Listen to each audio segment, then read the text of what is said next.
My wife insisted I apologize to her male best friend for upsetting him. So I did. I stood at the podium in the county courthouse, 47 pages of documents stacked in front of me. January wind rattled the tall windows. The room smelled like floor wax and old wood, and every folding chair squeaked as 200 ranchers settled in to watch.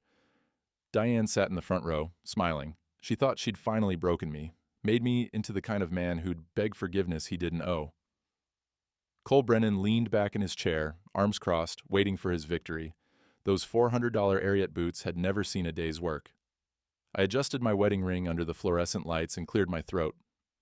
"I'm here to apologize to Cole Brennan," I said, my voice carried in the silence. "But first, let me explain exactly what I'm apologizing for." I held up the first document. "This equipment lease my wife signed in January, 28% interest." Diane's smile froze. "And this refinancing agreement, where Mr. Brennan took $51,000 from my ranch as a consulting fee." Cole's face went white. "But I'm getting ahead of myself. This started 4 months ago." The coffee was still hot when I reached the back fence line. Steam rose from my thermos in the pre-dawn cold, breath visible in the air. My dog Duke trotted ahead, frost crunching under his paws with each step.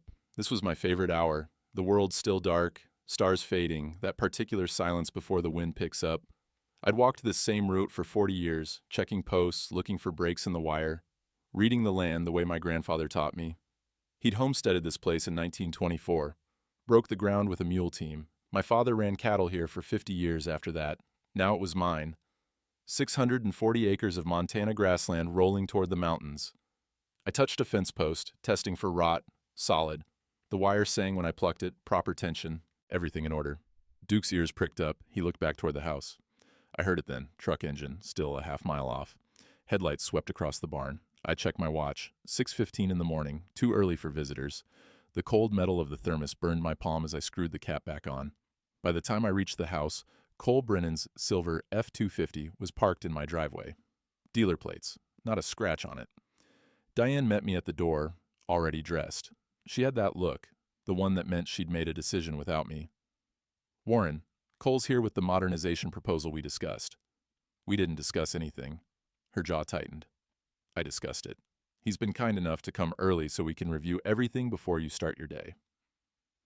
Cole stood in my kitchen, holding a leather portfolio. He wore a pearl snap shirt that probably cost more than my winter feed bill. His cologne cut through the smell of the coffee Diane had brewing. "Warren," he extended his hand. "Hope I'm not interrupting. Just wanted to drop off some paperwork while it's fresh in everyone's mind." I shook his hand, soft, no calluses. "What paperwork?" Diane poured coffee without asking if Cole wanted any. She already knew. "The equipment lease we talked about, for the new combine, and the refinancing options to help with cash flow."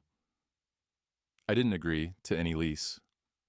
"You didn't disagree either." She slid 3 documents across the kitchen table. Yellow sticky notes marked the signature lines. "Cole's been generous enough to arrange favorable terms. We'd be foolish not to take advantage." I picked up the first page. Dense paragraphs of legal text. Numbers that didn't make sense at a glance. "I'd like to read these before—" "Warren." Diane's voice had an edge I hadn't heard in our 38 years together. "I can handle ranch business. I coordinated 4-H for 20 years. I managed our taxes when you had your knee surgery. I'm perfectly capable of understanding an equipment lease." Cole's smile was sympathetic, understanding. "Warren, I know change is hard, but modern ranching requires modern equipment. These terms are standard across the industry." The shower upstairs shut off. I'd been in the barn when Cole arrived, must have caught Diane while she was getting ready. She signed all 3 documents while I stood there. Quick, efficient signatures. Didn't read a single word. "There." She handed the papers back to Cole. "All set." I caught a glimpse of the top page as Cole slid them into his portfolio. Holloway Ranch Equipment Lease Agreement. And below that, a number. $180,000. "Diane, what exactly did you just—" "Warren, please." She turned to Cole. "Thank you for coming by. I know you have a busy day." Cole headed for the door, then paused. "Oh, almost forgot. All equipment paperwork has to be filed with the county by April 30th for the spring planting season. State requirement. I'll make sure everything's processed in time." He smiled. "You won't have to worry about a thing." After his truck pulled away, Diane poured herself more coffee. The smell of it, dark roast, the kind she preferred, not the cheap stuff I drank, filled the kitchen. $180,000? I kept my voice level. It's an investment. Cole explained everything. We'll make it back in increased yield. I'd like to see those papers again. They're filed. She met my eyes. Warren, I'm not asking your permission. I'm informing you. This ranch needs to modernize, or we'll end up like the Hendersons, broke and selling off parcels. She walked past me, carrying her coffee upstairs. I stood alone in the kitchen, listening to the wind pick up outside. Through the window, I could see the back fence line where I'd been an hour ago. Everything in order. The coffee in my thermos had gone cold. The heated tent smelled like diesel exhaust and burnt coffee. 200 ranchers packed into folding chairs, boots tracking slush across the concrete floor. The Midwinter Ag Show, biggest equipment event of the season. Cole Brennan stood on a platform next to a gleaming red combine, $300,000 worth of machinery, chrome catching the overhead lights. He wore those expensive boots and a smile that belonged in a car commercial. Folks, this is the future of Montana ranching. He patted the combine's tire. Variable rate technology, GPS-guided harvesting, yield mapping that'll revolutionize how you manage your land. I sat in the back row. Diane had insisted we come. Networking, she'd called it. Cole's voice carried over the crowd. Now, I know some of you old-timers are thinking, that's more technology than I need. And hey, I get it. He chuckled. The crowd chuckled with him. My own grandfather used a push mower until he was 85. Swore it was better than anything electric. More laughter. But here's the thing. Cole's tone shifted, serious now. The ranchers who succeed in the next decade, they're the ones who embrace modernization, the ones who let the experts handle the business side while they focus on what they do best, working the land. He scanned the crowd. His eyes landed on me. Take Warren Holloway, for example. He gestured toward the back. Warren's been ranching the same 640 acres since before I was born. Good man, salt of the earth. But Warren can't afford equipment like this anymore, not without help. Heat crawled up my neck. Every head in the tent turned. That's why programs like our lease-to-own financing exist, so guys like Warren can access modern equipment without the upfront capital burden. Their wives understand the numbers. No offense, Warren. They see the long-term value. And that's smart ranching. The crowd murmured agreement. Some nodded. A few glanced back at me with something like pity. Diane sat 3 rows ahead. She was laughing. Not a polite chuckle. A real laugh. Head tilted back. Like Cole had said something genuinely funny, instead of humiliating me in front of every rancher in the county. I gripped the cold metal chair and said nothing. After the presentation, Cole worked the crowd. Handshakes, business cards, that portfolio, always ready. I watched him cross to Diane, saw him pull out an envelope. She glanced back at me, just for a second. Then she signed 3 more pages without reading them. Right there in the crowd, Cole whispered something in her ear. She smiled. I smelled machine oil and new rubber from the equipment on display. The tent canvas snapped in the wind outside. Duke was waiting in the truck when I got back. He pressed his nose against my hand. I checked our bank balance online at 5 in the morning, couldn't sleep. Something about those papers Diane kept signing gnawed at me. The screen loaded. I read the number twice. $180,000. Gone. Withdrawn, January 3rd, the day after Cole's visit. My coffee mug left a ring on the desk as I set it down. The basement office smelled like old paper and furnace dust. I drove to town as soon as the bank opened. Ray Benson had managed our account for 30 years. His father had done business with my father. Ray looked uncomfortable the moment I walked in. He knew why I was there. Warren, he gestured to his office. Come on back. The fluorescent lights hummed overhead. Ray's office smelled like stale coffee and copy machine toner. I need to see the paperwork for that withdrawal. Ray pulled out a file, moved slowly, like he didn't want to hand it over. Warren, this is all properly authorized. Your wife used the power of attorney from your knee surgery in 2019. That was for medical decisions. It was a general power of attorney, covers financial transactions. He slid papers across the desk. Here's the refinancing agreement, and here's the equipment lease Diane co-signed. I read the refinancing document. The words blurred together at first. Then one line snapped into focus. Agricultural consultant, Cole Brennan, commission, 15% of total loan value. I did the math. $340,000 in new debt, $51,000 to Cole. How is this legal? Ray wouldn't meet my eyes. Technically, your wife had authority to sign. The documents are all properly notarized. That word, technically. Ray, I kept my voice steady. Someone's been asking about my back 160 acres. That true? He hesitated. I shouldn't say. But they have, he nodded. Land valuation questions, couple weeks ago. I gathered the papers. Ray made copies without me asking. The machine's heat warmed my hands. Outside his window, dirty snow piled against the curb. Warren, Ray's voice was quiet. Watch yourself with that Brennan character. Henderson's widow is still fighting over the land Cole talked them into signing over. She lost 200 acres before her husband died. I drove home. Diane's car was gone, probably at another business meeting. I sat in my truck, engine running for heat. Through the windshield, I could see the fence line where I'd walked that morning 3 weeks ago. Everything in order. My phone buzzed. Text from Diane. Having dinner with Cole tonight. Discussing spring equipment needs. Don't wait up. The heater blew warm air that smelled like old leather and motor oil. The feed store smelled like cracked corn and mineral blocks. I was loading 50-pound bags into my truck when Fletch found me. Martin Fletcher, everyone called him Fletch, ran the neighboring ranch and served as county assessor. We'd known each other since grade school. His boy nearly drowned in Crooked Creek 30 years back. I'd pulled him out. Warren, Fletch leaned against my truck bed. Got a minute? The February wind cut through the loading dock. My hands were already chapped from the cold metal tailgate. What's on your mind?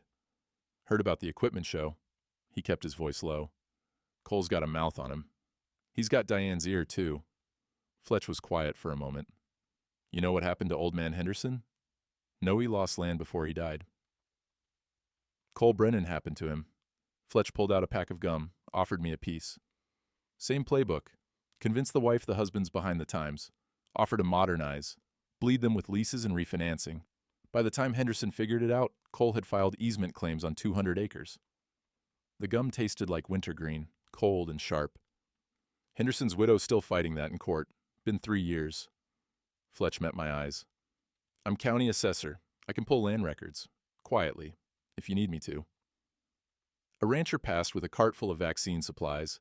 We waited until he was out of earshot. Why are you telling me this?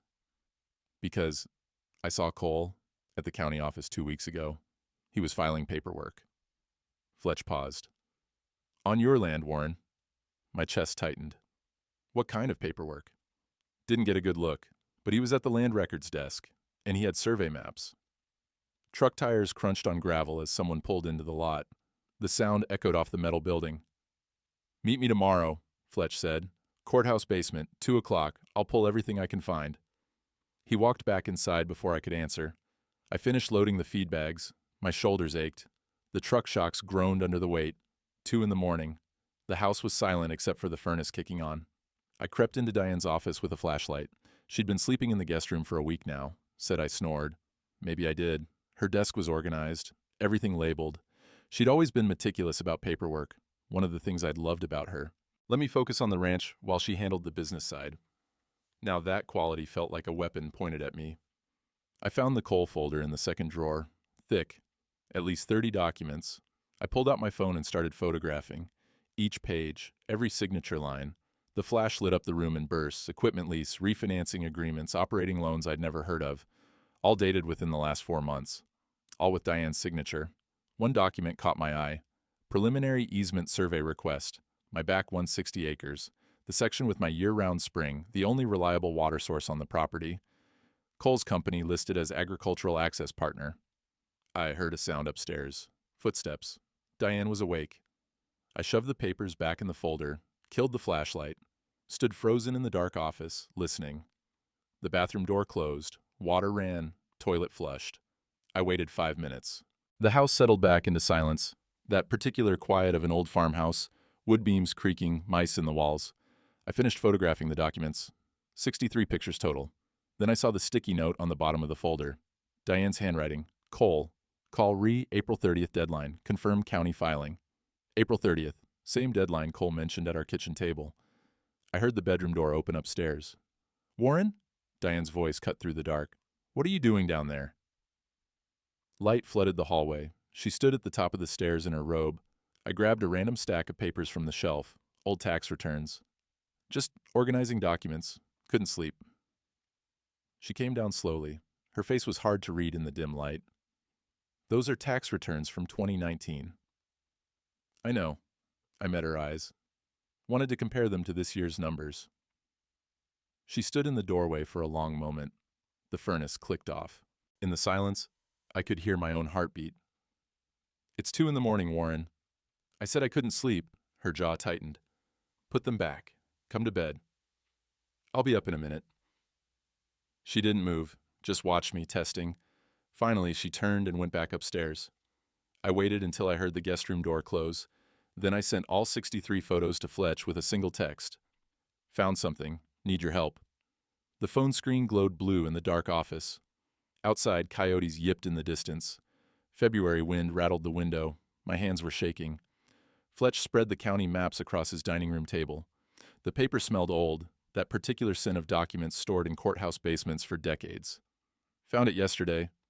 He pointed to a filing stamp. February 28th. Cole Brennan, acting as agricultural consultant for Holloway Ranch, files preliminary easement claim.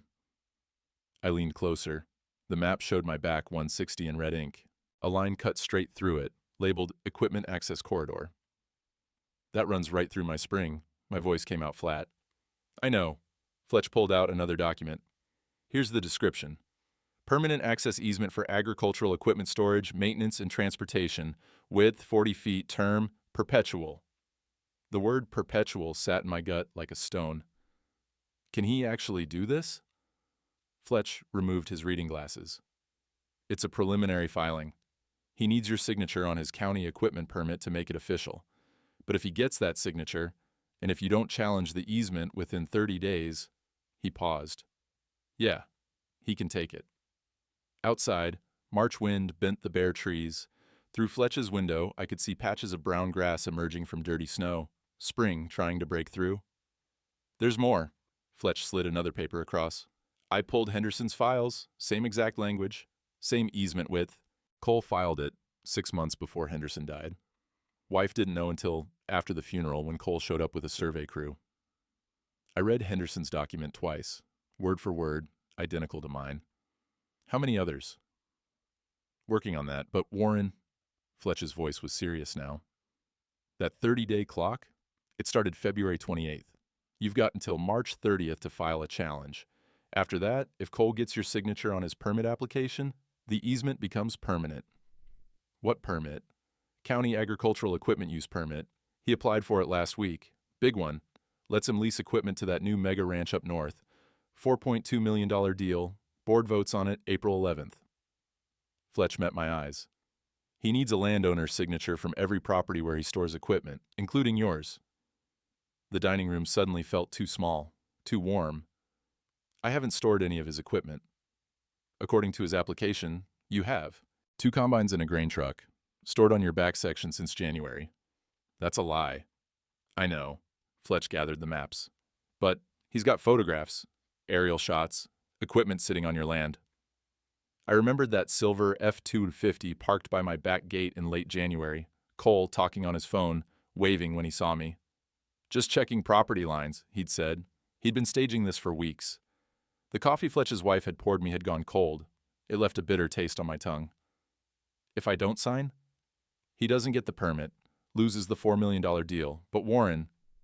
Fletch hesitated. He'll fight, and Diane already gave him power of attorney through those refinancing documents. He might argue he doesn't need your signature. Can he do that? Judge would have to decide. Could take years. Cost you $50,000 in legal fees just to find out. I stared at the map. That red line cut through land my grandfather broke with mules. Through the spring where my father taught me to find water by reading cottonwood placement. Through the place where I'd scattered my mother's ashes. There's something else you need to know. Fletch's voice was quieter now. I called Henderson's widow yesterday, asked her about Cole's approach. She said Cole told Henderson's wife she'd be financially independent if she signed the papers, made her think her husband was holding her back, made her afraid of being poor. The furnace clicked on. Warm air smelled like dust burning off the vents. Cole's not just stealing land, Warren, he's weaponizing their fear. I confronted Diane at breakfast. The kitchen smelled like burned toast. She'd been distracted, let it go too long. Why is Cole filing easement claims on my land? She set down her coffee mug carefully. Our land. And they're access easements, standard practice for modern equipment storage. I never agreed to store his equipment. I did, as co-owner and financial manager of this ranch. Her voice was level, professional, like she'd rehearsed this. Warren, you keep questioning every business decision I make. It's exhausting. Business decisions? Diane, he's trying to help. She stood abruptly. But you're so stuck in the past you can't see it. Cole understands modern ranching. He's got relationships with banks, equipment dealers, agricultural consultants. He's been nothing but generous with his time and expertise. And how do you repay him? By harassing him about paperwork, by treating him like a criminal. Did you know he did this exact same thing to Henderson? Her face flushed. Henderson was old and confused. His wife didn't understand the business. That's completely different. Is it? The phone rang. Diane looked at the screen, then answered. Put it on speaker without asking if I minded. Cole's voice filled the kitchen, smooth, concerned. Diane, I just got off the phone with Ray at the bank. He said Warren was asking questions about the easement filing. I wanted to reach out, clear the air, make sure there's no misunderstanding. Cole, I'm so sorry. Diane shot me a look. Warren's been difficult about this whole modernization process. I understand. Change is hard, especially for Warren's generation. But Diane, I need to be honest with you. Warren's been questioning my professionalism with other ranchers, asking around about my past clients. It's starting to impact my reputation. Silence. Then Diane's voice, cold. Warren, is that true? I stood there with my cooling coffee, listening to them discuss me like I wasn't in the room. I called Henderson's widow, asked about... You had no right. Diane's voice shook, not with sadness, with anger. Cole has bent over backward to help us and you're spreading gossip about him? It's not gossip. He filed the same. Enough. She turned to the phone. Cole, I am so sorry. This is unacceptable. Diane, it's okay, really. I know Warren's under a lot of stress. The ranch hasn't been profitable in years. That kind of financial pressure, it makes people suspicious. Paranoid, even. My hands gripped the counter edge. The laminate was cold under my palms. Cole continued, his voice gentle, therapeutic. What I'd like to propose is this. Let's clear the air, face to face. Warren can apologize for questioning my integrity, and we can move forward as partners. I think that would help everyone. Diane looked at me, expectant. I'm not apologizing for asking questions. Warren, her voice went quiet, dangerous. You will apologize to Cole. You've damaged his reputation with your suspicions. You've made this personal when it's just business, and if you want this marriage to survive, you will make this right. The kitchen clock ticked. Outside, I heard a magpie calling. When? Somewhere professional. Diane crossed her arms. Not here. Somewhere with witnesses, so Cole knows you're serious, so everyone knows you respect our partnership. The feed store? I offered. No. She thought for a moment. Somewhere official, the county courthouse maybe, or a board meeting. Something in her voice. She didn't realize what she was offering me. Fine. I kept my tone defeated, exhausted. Set it up. I'll apologize wherever you want, as long as it's professional. Cole's voice came through the speaker, magnanimous. Warren, I appreciate that, really. This is the mature thing to do. I'll have my assistant coordinate with Diane on timing. After she hung up, Diane poured herself more coffee. Her hands were steady. Thank you. This is the right thing. I nodded, said nothing. She left for town. An hour later, another meeting with Cole. I sat alone in the kitchen, thinking about that county board meeting. Public forum, official record. Every rancher in the county would be there for Cole's permit vote. Diane wanted witnesses. She'd get them. I pulled out my phone and texted Fletch. She wants me to apologize at a public venue. County board meeting work? His response came immediately. April 11th. Cole's permit vote. Perfect timing. I looked out the window at my land. The snow was melting fast now. Mud season coming. In 6 weeks, I'd need to start calving prep. In 6 weeks, I'd either still own this ranch or I'd be the Holloway who lost it. My grandfather's voice echoed in my head. A man can lose a lot of things, but the land? That's the one thing you fight for. I walked to Diane's office, found the folder with Cole's documents, photographed the easement filing again, this time with the date stamp visible. Then I called my attorney, Bobby Marsh. We'd served in Vietnam together. I hadn't talked to him in 5 years. Bobby, Warren Holloway, I need you to explain something about easement law. Outside, the wind shifted, carried the smell of thawing earth and last year's grass. Spring was coming, whether I was ready or not. The phone rang at 9 o'clock. I was in the barn, checking a heifer that looked close to calving early. The smell of hay and warm animal breath filled the space. Dad? I hadn't heard Callie's voice in 2 years. Not since that Christmas when she and Diane had fought about, I couldn't even remember what anymore. Something small that became big. Callie. I sat down on a hay bale. How are you? I'm good. Busy. Spring calving season starting down here too. She paused. I was thinking I could come home, help out for a few weeks, if you need me. My throat tightened. You don't have to do that. I know I don't have to. I want to. Another pause. Dad, you sound tired.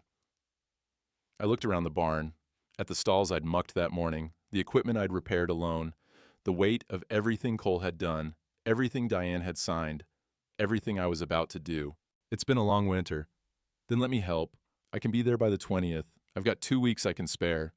Does your mother know you're calling? Silence. Callie, I don't want to put you in the middle of... Dad. Her voice was firm. I'm 35 years old. I don't need Mom's permission to visit my father. Do you want help or not? Through the barn door, I could see the fence line, the cottonwood by my grandfather's grave, the back 160 where Cole wanted to run his access road. Yeah, I'd like that. Good. I'll text you when I'm close. She hesitated. Dad, whatever's going on, we'll figure it out, okay?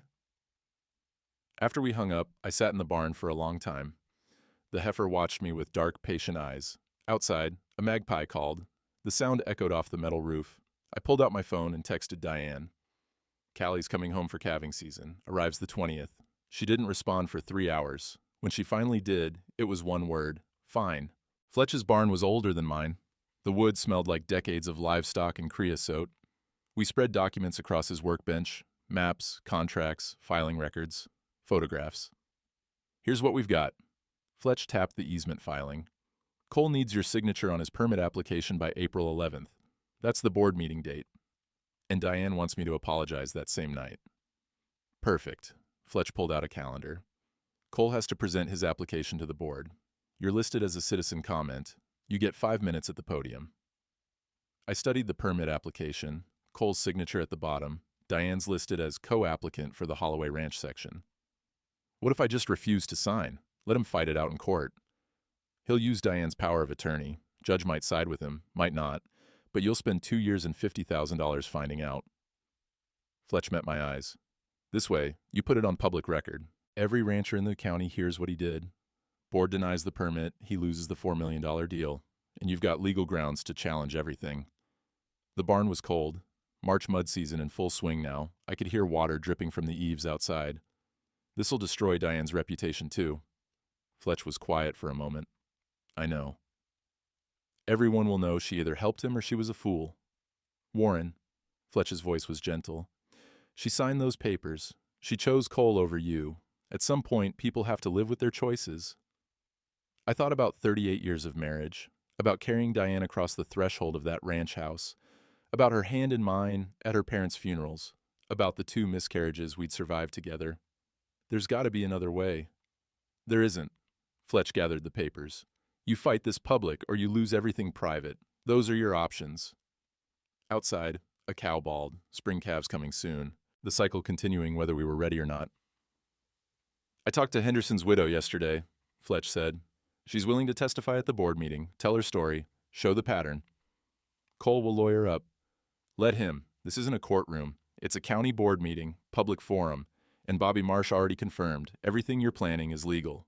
You're just exercising your right to citizen comment. I picked up the easement map, that red line cutting through my land, through my water source, through my family's history. Set it up, I said. Fletch nodded. I'll call Mrs. Henderson. And Warren? He paused at the barn door. Bring a tape recorder. We'll want a record for the State Agricultural Commission. After he left, I sat in his barn listening to the sounds of spring, water running in the gutters, mud sucking at the foundation, that particular smell of frozen ground starting to thaw. My phone buzzed. Text from Callie. Leaving tomorrow morning. See you Friday. Love you, Dad. I typed back. Love you too. Drive safe. Then I pulled up Diane's number, stared at it, thought about calling, thought about warning her what was coming, but she'd made her choice. Signed those papers, demanded this apology. I put the phone away and walked out into the mud. I needed mineral blocks for the cattle.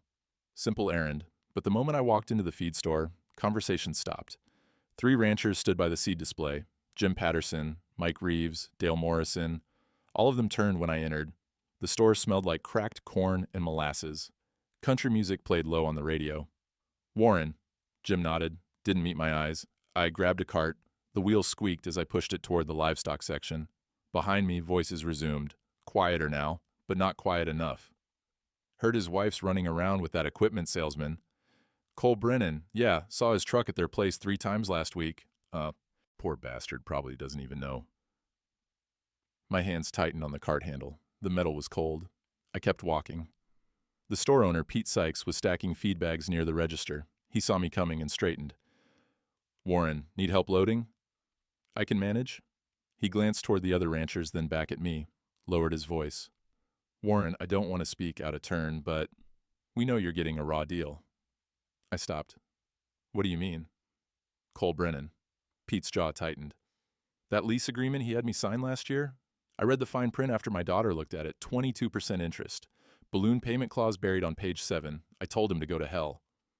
"Why didn't you say something?" Pete shifted uncomfortably. "Wasn't my place. Code is you don't interfere in another man's business, but Warren?" He pulled a folded paper from his cash register. "I kept a copy of his contract, if you need it, for anything." I took the paper. It smelled like the register's ink ribbon. "There's a county board meeting April 11th, I said. "Cole's applying for a big equipment permit." Pete nodded slowly. "I'll be there." Jim Patterson approached the register with a bag of calf starter. Overheard the last part. "What time's that meeting?" 7 o'clock, Pete said. Jim looked at me. Something passed between us. Understanding. "I'll be there too. Might have some things to say about Mr. Brennan's business practices." Outside, the parking lot was mud and melting snow. My truck tires threw up brown spray as I pulled out. In the rearview mirror, I saw the 3 ranchers standing at the feed store window, watching me leave. Callie arrived on a Friday. She pulled up in her vet truck, mud splattered from the drive. Duke bounded out to greet her before she even killed the engine. We didn't talk about Diane. She was in town, another meeting with Cole. Instead, Callie helped me check the pregnant heifers. We walked the pasture together, her trained eye catching things I'd missed. A cow favoring her left front leg, another with mastitis starting. "Dad?" She stopped by the back fence. "What's really going on?" I told her everything. The equipment leases, the refinancing, the easement filing, Cole's pattern with Henderson, the forced apology at the board meeting. She listened without interrupting. Wind moved through her hair, same dark color as her mother's used to be. She had Diane's eyes too, sharp, analytical. "Show me Henderson's documents." We went back to the house. I pulled up the files Fletch had copied. Callie spread them across the kitchen table, reading with the same focus she used when diagnosing livestock. "This is fraud," she said finally. "Dad, this is systematic financial fraud." "I know." "And Mom signed everything? Every page." Callie was quiet. Outside, evening light painted the mountains gold. The kitchen smelled like the coffee I'd made hours ago, now cold. "I'm going to find Henderson's widow." "Callie, you don't have to—" "Yes, I do." She stood. "If Cole did this to Henderson, she'll have records, documentation. Maybe she'll testify at the board meeting." She left the next morning before I was awake. Came back at sundown. Her name is Margaret. She lives in town now, lost the ranch in probate. Callie set a folder on the table. She kept everything, every contract, every letter, every filing. I opened the folder, saw Cole's signature repeated across dozens of documents, saw the same language, same tactics, same easement claims. "She wants to testify," Callie said. "She wants to tell people what he did." "What did he do?" Callie's voice was quiet, hard. "He told her that her husband was old-fashioned, that she'd never be financially independent while he controlled the ranch. He made her think signing those papers was about her freedom, her security, her future." The pieces clicked into place. "He did the same thing to your mother?" Callie nodded. "Dad, I don't think Mom was greedy. I think she was scared of being broke, of being dependent, of ending up like Margaret Henderson, 72 years old and living in a rented apartment." She paused. "Cole didn't seduce Mom. He weaponized her fear." I looked at the documents, at Cole's careful, calculated manipulation, at how he'd found the exact pressure point in both women, the terror of financial vulnerability. She's still responsible for what she signed. I know. Callie's eyes were wet. But Dad, she was a victim too. Outside, the sun set behind the mountains, the kitchen filled with that blue twilight, that particular silence before dark. Margaret Henderson would testify in 9 days, and Diane still had no idea what was coming. The barn was dark except for one work light. I sat on a hay bale, holding our wedding photo. 24 years old, both of us. Diane in white. Me in a rented tux that didn't fit right. Her father had just died. Cancer. 6 months after we got engaged. She'd wanted to postpone the wedding, but I'd said no. Said her father would want us to move forward. Said life doesn't wait for grief to finish. We got married on a Saturday in May. Honeymoon was 3 days at a borrowed cabin because I couldn't afford more. I carried her across the threshold of this ranch house on a Tuesday afternoon. She'd laughed, said it was the most impractical tradition she'd ever heard of. But she'd kiss me anyway. That was 38 years ago. Tomorrow night, I'd stand in front of the entire county and destroy her. The barn smelled like hay and old wood and diesel from the tractor. Outside, April rain drummed on the metal roof. Not quite spring yet, not quite winter, that in-between time when the world can't decide what it wants to be. Duke pressed his nose against my knee. Old now, gray around the muzzle. He'd been a pup when Callie was born. My phone showed 11:47 p.m. Diane was asleep in the guest room, or pretending to be. We barely spoke anymore. She'd stopped making coffee, stopped asking about my day. The house had become a place where two strangers passed each other in hallways. I looked at the photo again, Diane's smile, the way she'd looked at me like I hung the moon. When did that change? When did I become the obstacle instead of the partner? The rain intensified. Water ran off the barn roof in sheets. I heard a calf bawl in the far pasture, one of the early births. Callie was out there checking. She'd inherited Diane's organizational skills and my stubbornness. Best of both of us, or worst, depending on how you looked at it. I pulled out my phone, opened the text thread with Fletch. Can't do this, I typed. Didn't send it, deleted it. Typed again, there has to be another way. Didn't send that either. The courthouse meeting was in 20 hours. Margaret Henderson would be there. Pete Sykes, Jim Patterson. Fletch had confirmed 12 ranchers were coming specifically to hear what I had to say about Cole Brennan. The state agricultural fraud investigator was coming too. Fletch had made sure of that. Everything was positioned. The trap was set. All I had to do was stand up and read the documents. But reading those documents meant everyone would know Diane had signed them. Everyone would know she'd either helped Cole steal from me or she'd been too foolish to see it. Either way, her reputation in this county, where her family had lived for 3 generations, would be finished. I thought about my grandfather. He'd lost half his cattle in the winter of '32. Blizzard that lasted 3 weeks. When it was over, he'd found frozen cows stacked against the fence lines like cordwood. He'd buried them, borrowed money to buy new breeding stock, kept going. My father had broken his back in a tractor rollover, spent 8 months in a body cast. Managed the ranch from a hospital bed, barking orders at hired help he couldn't afford. He'd healed, kept going. Now it was my turn. But my choice wasn't weather or accidents or bad luck. My choice was my wife. The barn door creaked open. Callie stood silhouetted in the rain, her jacket soaked. "Heifer's fine. False alarm." She saw my face. "Dad, you okay?" I put the wedding photo down. "No." She came in, shaking water from her hair, sat beside me on the hay bale. We'd had the same conversation here when she was 16, after her horse broke its leg, after we had to put it down, after she'd cried in my arms and asked why good things die. I hadn't had an answer then either. "I keep thinking about your mother," I said. "About what this will do to her tomorrow night." Callie was quiet for a long moment. Rain pounded the roof. Thunder rumbled in the distance. "I'm angry at her," she finally said, "for signing those papers, for choosing Cole over you, for putting us in this position." She paused. "But I'm also sad for her because she was scared, and he used that against her." "Doesn't make it right." "No, it doesn't." Callie leaned against my shoulder. "But Dad, what's the alternative? Let Cole take the ranch? Let him do this to someone else? How many Margaret Hendersons have to lose everything before someone stands up?" I knew she was right. In my head, I knew it. But my heart was still sitting in that ranch house kitchen 38 years ago, watching Diane pour coffee and plan our future together. "She'll hate me," I said. "Maybe, for a while." Callie's voice was soft. "But Dad, she already chose. When she signed those papers without telling you, when she demanded you apologize to protect Cole's reputation, she already made her choice. We sat in silence. The rain slowed to a steady patter. Somewhere in the darkness, cattle moved, the sounds of life continuing regardless of human drama.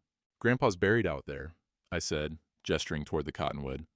"Under that tree, and Grandma, and my parents, and that corner plot. That's where I'm supposed to go, where your mother wanted to be buried too, back when we talked about things like that." I looked at Callie. "If I lose this land, I lose them. All of them. Their work, their sacrifice, everything they built. It all disappears like it never existed." "I know, Dad. But if I save it, I lose your mother." Callie didn't answer. There was no good answer.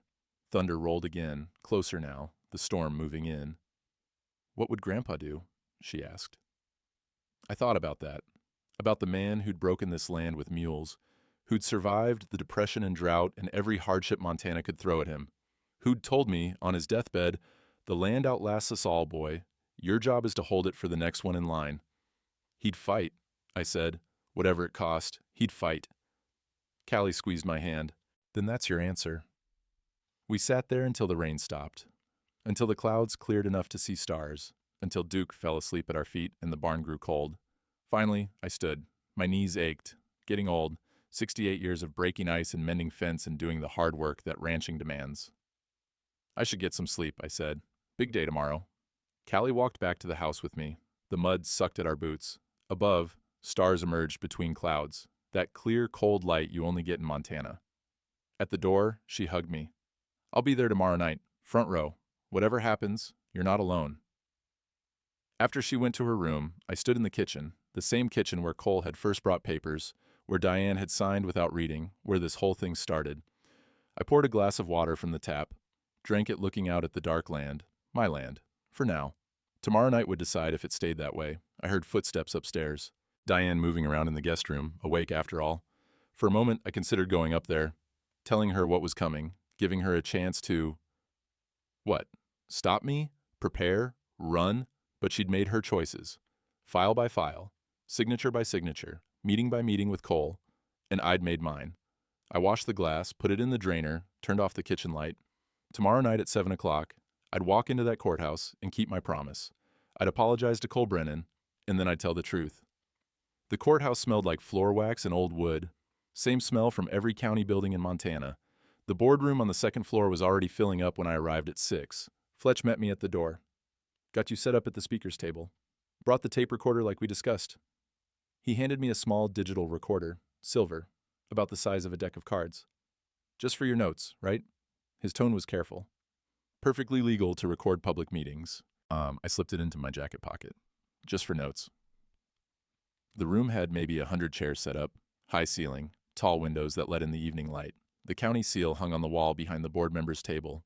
Montana state flag, scales of justice, a surveyor's compass. I set my papers at the podium, 47 pages, every document I'd photographed, every filing Fletch had pulled, every contract Pete Sykes had saved, organized in order, each page marked with sticky tabs. My hands trembled slightly as I arranged them. I pressed my palms flat against the wood podium, felt the smooth finish. The microphone stood at eye level, silent for now. People filed in. I recognized most of them. Ranchers I'd known for decades, their wives, a few younger folks, agricultural consultants, equipment dealers, bank employees. The county board members took their seats, 5 of them, all local business owners or retired ranchers. Margaret Henderson came in at 6:15, small woman, gray hair pulled back. She wore a simple dress and carried a folder. Callie escorted her to a seat in the third row. They'd spent the afternoon going over her testimony. Pete Sykes arrived, Jim Patterson, Dale Morrison, Mike Reeves, the feed store crowd. They nodded at me, sat together in the middle section. Ray Benson from the bank came in, looked uncomfortable, sat in the back. At 6:30, Cole arrived. He wore a suit, expensive, probably cost more than my truck payment. His boots were polished to a mirror shine. He carried a leather briefcase and had that confident smile, the one that said he owned the room before he'd even spoken. He saw me at the podium. His smile widened, gave me a little wave, friendly, magnanimous. He had no idea what was coming. Diane entered at 6:40. She'd dressed up too, navy dress. Pearl necklace I'd given her for our 30th anniversary. Her hair was done, Makeup perfect. She looked beautiful. She looked happy. She took a seat in the front row, right where Cole had saved a spot. They spoke quietly. She laughed at something he said, touched his arm. My chest tightened. Callie caught my eye from the third row, gave me a small nod. You can do this. The room was nearly full now, maybe 80 people, more than usual for a county board meeting. Word had gotten around. The board chairman, Harold Weiss, called the meeting to order at 7 sharp. The gavel's crack echoed in the high-ceilinged room. We'll start with regular business, Harold said, then move to new permit applications. We have one citizen comment scheduled before the Brennan equipment permit vote. Warren Holloway has requested time to speak. Diane smiled. This was it, the moment she'd engineered. Her difficult husband publicly apologizing to her trusted advisor, witnesses, validation, everything she'd demanded. Cole leaned back in his chair, arms crossed, ready to receive my contrition with grace. I reached into my pocket, clicked the record button on the tape recorder, felt it warm against my ribs through the jacket. Harold finished the routine business, budget approval, zoning variances, minor permits, 20 minutes that felt like hours. Finally, we'll now hear from Warren Holloway before we consider the Brennan equipment application. Warren, you have 5 minutes. I stood. The chair scraped against the wood floor. The sound was too loud in the sudden silence. Every eye in the room turned to me. I walked to the podium. My boots echoed on the floorboards. The microphone hissed slightly as I adjusted it. Diane's smile was brilliant, expectant. Cole nodded encouragingly. Go ahead. I'm ready to forgive you. I looked at my 47 pages, at the county seal on the wall, at the tape recorder running in my pocket, at my daughter in the third row, at my wife in the first. Then I looked at the ranchers, at Margaret Henderson, at the people who'd been hurt or nearly hurt or would be hurt if I stayed silent. I took a breath. The room smelled like floor wax and spring rain coming through the cracked window. Somewhere outside, a magpie called. Mr. Chairman, board members, neighbors. My voice was steady. I'm here to apologize to Cole Brennan. Diane's smile grew wider. I'm here to apologize for delaying his permit application, for asking questions, for making him uncomfortable. I paused. But before I finish my apology, I need to explain what I'm apologizing for. I picked up the first document. This is an equipment lease agreement. My wife signed it on January 2nd. I need you to note paragraph 7, subsection C. The room went completely silent. Cole's smile faltered. Diane's face showed confusion. This wasn't the script. I kept reading. Paragraph 7, subsection C. I read slowly, clearly. Balloon payment clause. Full principal due in 18 months at 28% interest, compounded monthly. A rancher in the back whistled low. I heard it echo off the walls. I set down the lease and picked up the next document. This is a refinancing agreement for Holloway Ranch, dated January 10th, filed with First Montana Bank. I turned to face the room fully. Line 43 specifies that Cole Brennan, listed as agricultural consultant, receives 15% commission on the total loan value? I did the math aloud. $340,000 in new debt, $51,000 to pay to Mr. Brennan for filling out paperwork. Cole stood. Mr. Chairman, this is a... Sit down, Cole. Harold's voice was hard. Warren has the floor. Cole sat. His face had gone pale. Those expensive boots shifted against the floor. Diane stared at me. The confusion on her face was turning to something else. Horror, maybe, or realization. I kept going. This document is a preliminary easement filing. February 28th. Mr. Brennan filed a claim for 40 feet of permanent access across my back, 160 acres. I held up the county map. This red line runs directly through my year-round water source. Murmurs rippled through the crowd. Ranchers knew what that meant. Cut off a man's water, you kill his ranch. Now, here's what's interesting. I picked up Henderson's file, the one Margaret had given Callie. This is an identical easement filing, filed by Cole Brennan in 2022, against Henderson Ranch, same language, same 40-foot width, same permanent access claim. I looked at Margaret. She stood. Mrs. Henderson has agreed to speak. Margaret walked to the podium. Small, but steady. She didn't need notes. My husband died 3 years ago, she said. Her voice was quiet but clear. Before he died, Cole Brennan convinced me to sign papers I didn't understand. He said my husband was old-fashioned, that I'd never be financially secure while my husband controlled the ranch. She paused. 6 months after the funeral, Cole showed up with a survey crew, took 200 acres. I've been fighting it in court ever since. She looked at Cole. You told me you were helping, but you were stealing. Margaret sat down. The room was silent except for the rain starting again outside. I turned to the next section of documents. Mr. Chairman, I've identified 6 other ranchers who have similar contracts with Mr. Brennan. Pete Sykes has agreed to share his. Pete stood, held up his contract. 22% interest. Balloon payment buried on page 7. I caught it before I signed, told him to go to hell. Jim Patterson stood. He approached me last fall, same pitch. Modernize or die. I said no thanks. 3 more ranchers stood, each with similar stories. Cole was on his feet again. These are standard agricultural lending practices. If people don't read contracts, that's not my, Sit down. Harold's gavel cracked. Warren, continue. I picked up the final document, the permit application.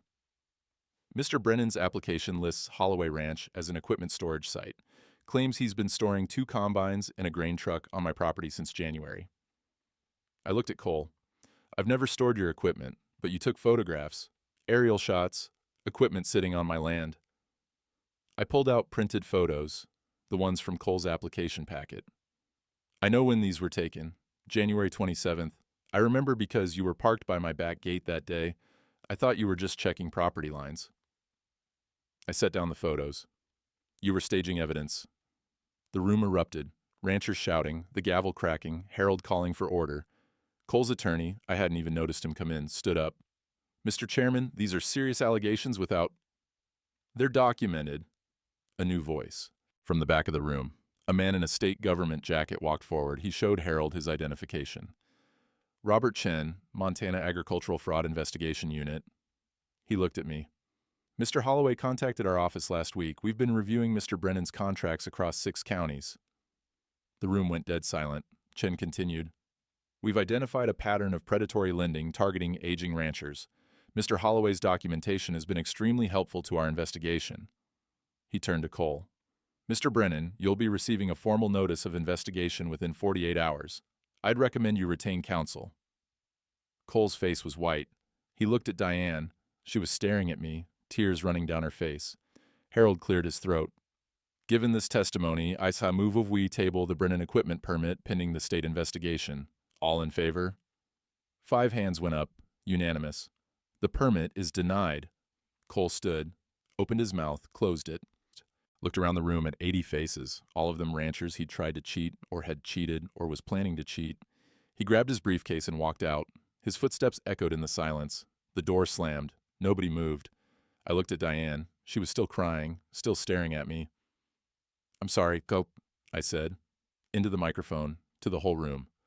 I'm sorry I didn't speak sooner. I'm sorry I kept his secrets. I'm sorry I let him hurt Mrs. Henderson. I let him hurt all of you. My voice cracked. But I'm done apologizing now. The meeting adjourned. People stood slowly. Ranchers approached me, shook my hand. Pete Sykes clapped my shoulder. Margaret Henderson hugged me, whispered, "Thank you," against my jacket. Investigator Chen asked for copies of my documents. I handed him the folder, everything I'd photographed, everything Fletch had pulled. The tape recorder, too, he said quietly. I pulled it from my pocket. Still warm, still recording. I clicked it off and handed it over. This creates a legal record, Chen said. Public meeting, official testimony, makes prosecution easier. He looked at me carefully. You knew that, didn't you? A friend suggested it, for my notes. Chen almost smiled. Good notes. The room cleared. Ranchers filed out into the April rain. I heard their voices carrying in the hallway, animated, angry, vindicated. Callie approached. Dad, that was... Give me a minute. She nodded, stepped back. Diane sat alone in the front row. She hadn't moved. Her makeup was ruined from crying. The pearl necklace I'd given her caught the overhead lights. I walked to her, sat down one chair away, not touching. For a long time, neither of us spoke. Finally, you knew, her voice was hoarse. When I demanded you apologize, you knew what you were going to do. Yes. You let me walk in here thinking... She stopped, started again. I thought you were finally being reasonable, finally accepting help, finally letting go of your pride. It wasn't pride, Diane. Then what was it? I looked at her. Really looked at her, at the woman I'd carried across the threshold 38 years ago, the woman who'd held my hand through my father's funeral, the woman who'd wanted 6 kids but gave me one perfect daughter after 2 heartbreaks. It was my family's land, my grandfather's work, my father's blood, your daughter's inheritance. I paused. Cole was stealing it, and you were helping him. I didn't know. You signed papers without reading them. You took his word over mine. You demanded I apologize to him for asking questions. My voice stayed level, quiet. You chose him over me, over this ranch, over everything we built. She covered her face with her hands. Her shoulders shook. He said I'd be free, she whispered. He said I'd have my own money, my own security, that I wouldn't have to worry about being the broke rancher's wife. There it was, the fear Cole had exploited. Were you worried about that? I asked. About being broke? Yes. She looked up. Warren, Henderson lost everything. The Pattersons almost did. The Morrisons sold off half their land. I watched it happen to everyone around us, and you just kept ranching the same way your father did, the same way your grandfather did, like the world hadn't changed. The world has changed, but stealing is still stealing, and paperwork doesn't make it legal. Diane stood. Her dress was wrinkled. The pearl necklace sat crooked. Where does this leave us? I thought about that, about love and trust and 38 years of marriage, about the woman she'd been and the woman she'd become and the woman she might still be. I don't know, I said honestly. But you can't stay at the ranch. Not right now. She nodded, like she'd expected that. Callie said I could stay with her for a while. That's good.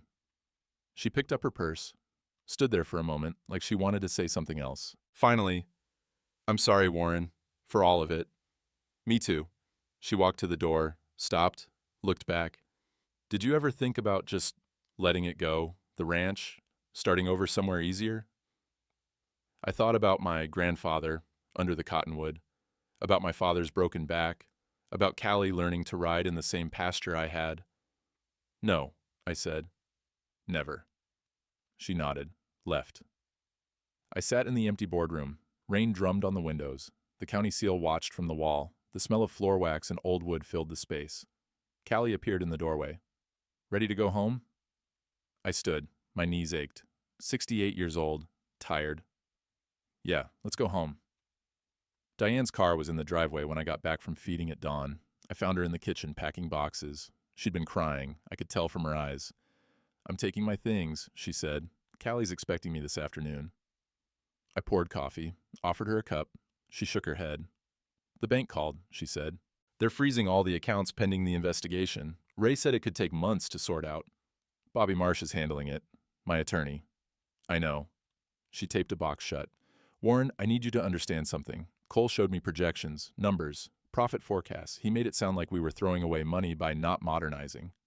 We were profitable. Barely. Her voice rose. We made $18,000 last year, after expenses. $18,000. My teacher friends make more than that, and every year I watched you work yourself to death for less and less. I drank my coffee. It was bitter. I'd made it too strong. So you thought Cole's way was better. I thought Cole's way was survival. She sat down at the table. I was wrong, obviously. But Warren, I wasn't trying to hurt you. I was trying to save us. By signing away the ranch? By giving us options. She looked at me. Do you know what it's like? Watching you break your body for this place? Knowing one bad year could wipe us out? Being 62 years old and having no retirement, no savings, no security beyond 600 acres of dirt? I heard the fear in her voice. Real fear. The kind Cole had weaponized. I know, I said quietly. But Diane, the ranch is the security. It's what we pass to Callie. It's what your grandkids will inherit. You can't measure that in yearly profit. Maybe you can't, but I was trying to.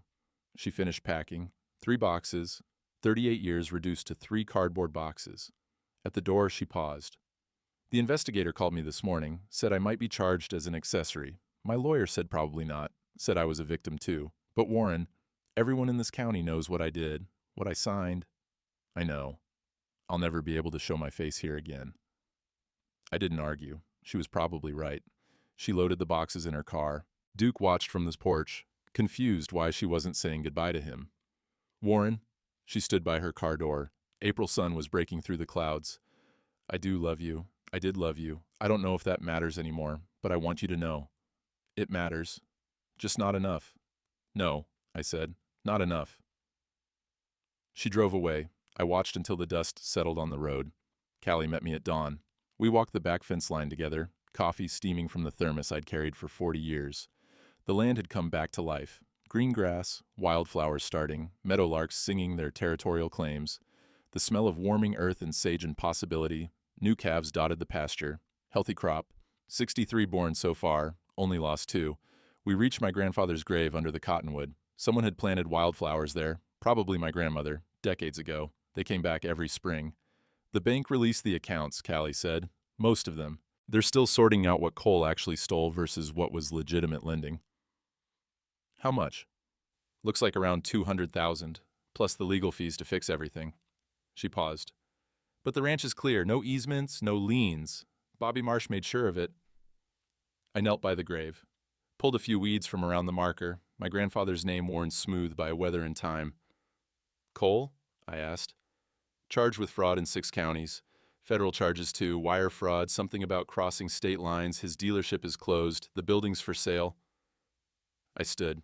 My knees complained. Getting old. And your mother? Getting help, financial counseling, therapy. She's talking about moving to Billings. Fresh start. Callie handed me a wildflower she'd picked. She asked about you yesterday. What did you tell her? That you're okay, that the ranch is okay, that maybe someday... She trailed off. Maybe someday, I agreed. We walked to the spring, the one Cole tried to steal access to. Water ran clear and cold. Same spring that had watered my grandfather's mules, my father's cattle, my herd now. Callie's herd someday. Dad, she stopped walking. I've been thinking. My practice in town is doing well, but I could move it here, part-time, help you run the ranch, learn the business the right way. I looked at her, Diane's eyes, my stubbornness, both our best and worst qualities mixed together. Your mother wanted you to marry a banker, have a different life. I know what Mom wanted. Callie smiled. I'm asking what you want. I unscrewed the thermos, poured coffee into 2 cups, the second one I'd started bringing after she came home. I want to teach you how to read the land, how to check fence, how to find water by watching where cottonwoods grow. I handed her a cup. I want to make sure when I'm under that tree with my grandfather, someone who loves this place is still walking these fence lines. She took the coffee, sipped it, made a face. You still make terrible coffee. It's a family tradition. We stood there as the sun rose higher, warming the earth, greening the grass, continuing the cycle that had run for 100 years and would run for 100 more. Callie raised her cup. To terrible coffee and good land. I clinked my cup against hers, and to the people stubborn enough to hold on to both.